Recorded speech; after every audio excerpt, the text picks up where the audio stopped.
नमस्कार, मेरा नाम है डॉक्टर पुरु धवन और आज इस वीडियो में हम बात करने वाले हैं हाइजीन के बारे में।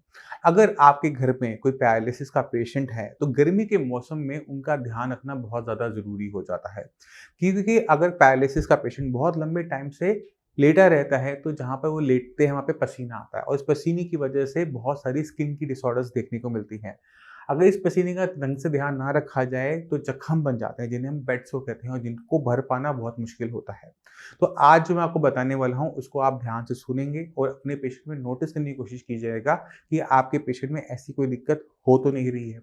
तो सबसे पहले हम बात करते हैं कि बेड सोर्स क्या होते हैं। जब कोई इंसान एक पर्टिकुलर पोजीशन में लेटा रहता है, तो क्या होता है कि हड्डियों के दबाव की वजह से वहाँ पर एक पर्टिकुलर एरिया के अंदर ब्लड सप्लाई कम होनी शुरू हो जाती है, क्योंकि शरीर का वजन है और वो दबाव कर रहा है, तो खून वहाँ पे ढंग से पहुँच नहीं पाता।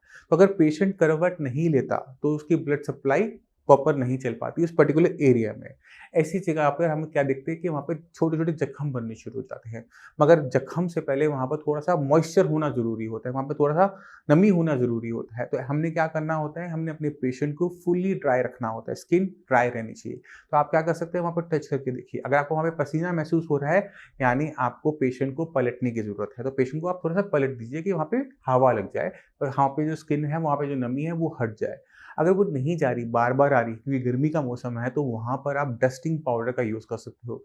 अब ये कोई भी पाउडर होता है जो हम बच्चों में भी यूज़ करते हैं। अगर स्किन बिल्कुल ठीक है, तो हम बिल्कुल नॉर्मल पाउडर का यूज़ कर सकते हैं। मगर अगर स्किन पर जख्म बन गए हैं, तो वहाँ पर आप नॉर्मल पाउडर का यूज़ ना करते हुए anti bacterial, anti fungal powder जो होता है, उसका यूज़ करेंगे, जिससे वहाँ पे जो इन्फेक्शन अगर थोड़ा बहुत भी हो रहा हो, वो खत्म हो जाए और स्किन की दिक्कत आगे ना बढ़े।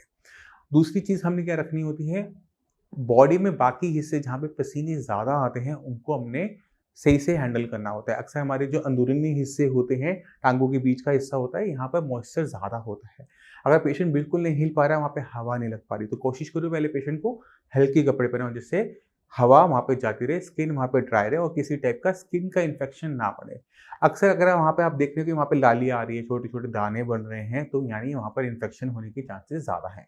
और पैरालिसिस पेशेंट में फंगल इन्फेक्शन ज़्यादा देखने को मिलता है, क्योंकि वहाँ पे मॉइस्चर की वजह से। तो हमने ध्यान क्या रखना है कि बॉडी के जो अंदरूनी हिस्से हैं, जहाँ पे नॉर्मल से ज़्यादा पसीना आता है, वो जगह ड्राई रहे, जिससे पेशेंट को किसी और दिक्कत ना हो, किसी और टाइप की परेशानी ना झेलनी पड़े। अब आप खुद सोचो, आप बिस्तर पर हो, आपसे हाथ ही नहीं हिल रहा और आपको खुजली हो रही है, तो एक अलग से परेशानी होती है। पेशेंट बहुत इरिटेबल हो जाता है, चीखना चिल्लाना शुरू कर देता है। तो ये सब नहीं होना चाहिए।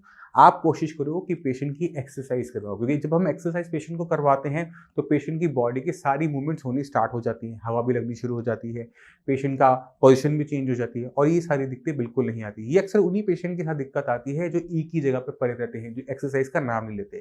तो एक्सरसाइज करने से न सिर्फ आपके हाथ पैर में वापस ताकत आती है, बल्कि आप इन छोटी-छोटी परेशानियों से बहुत ज़्यादा बच भी जाते हो।